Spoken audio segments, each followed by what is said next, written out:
Oke, bismillahirrahmanirrahim. Assalamualaikum warahmatullahi wabarakatuh. Alhamdulillahirrahmanirrahim. Sekarang kita masuk ke materi yang kedua gitu ya, melanjutkan dari yang sebelumnya. Masih sama tentang makharijul huruf.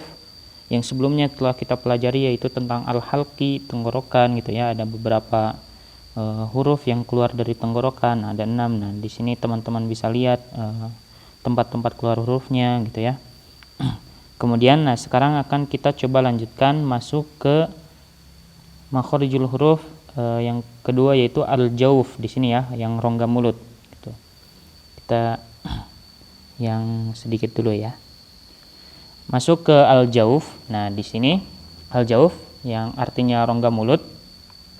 Nah, teman-teman bisa lihat di gambarnya di sini yang dilingkari. Nah, di situ ada A, B, C gitu ya. Itu al-jauf adalah tempat keluar hurufnya, yaitu ada tiga huruf mad.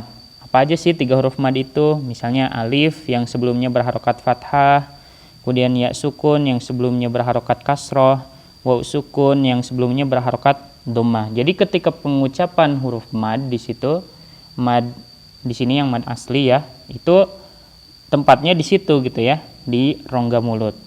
Misalnya ma gitu, a, nah itu panjangnya tuh itu dari rongga mulut. Jadi selain misalnya kemarin ada hamzah itu di tenggorokan, nah ini juga ketika pengucapannya ini ada di rongga mulut juga gitu.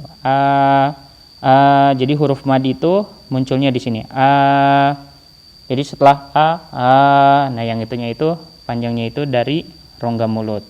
Kemudian yang kedua yaitu ya sukun yang sebelumnya berharokat kasroh, i gitu ya. Nah itu juga dari rongga mulut. Yang ketiga yaitu waw sukun yang sebelumnya berharokat dhammah, u. Nah berbeda dari 2 yang sebelumnya. Ketika yang waw sukun berharokat dhammah sebelumnya gitu ya, pengucapannya itu dimonyongkan bibirnya, jadi gak hanya dibuka gitu ya, jadi dibantu dengan 2 bibir. Jadi yang harus teman-teman perhatikan gitu dalam membaca Al-Quran yang jangan sampai tertinggal gitu ya, yaitu dalam pengucapan harokatnya. Yang pertama misalnya a, itu mulut dibuka dengan jelas a. Nanti mungkin akan dipelajari dengan sifat-sifatnya lah ya, lebih detailnya. Nah, itu dibuka mulutnya a. Kemudian masuk ke yang kasroh itu agak sedikit diturunkan i. Suaranya masih tetap dari rongga mulut keluarnya ya. Kemudian yang ketiga u, baru dimonyongkan, bibirnya sempurna, bulat sempurna, monyong. Nah, itu teman-teman materi yang kedua yaitu tentang al-jauf, yaitu rongga mulut. Nah, silakan nanti mungkin bisa dilatih dengan mentornya masing-masing di pertemuan selanjutnya ya. Baik itu via Google Meet atau Zoom meeting dan lain-lainnya.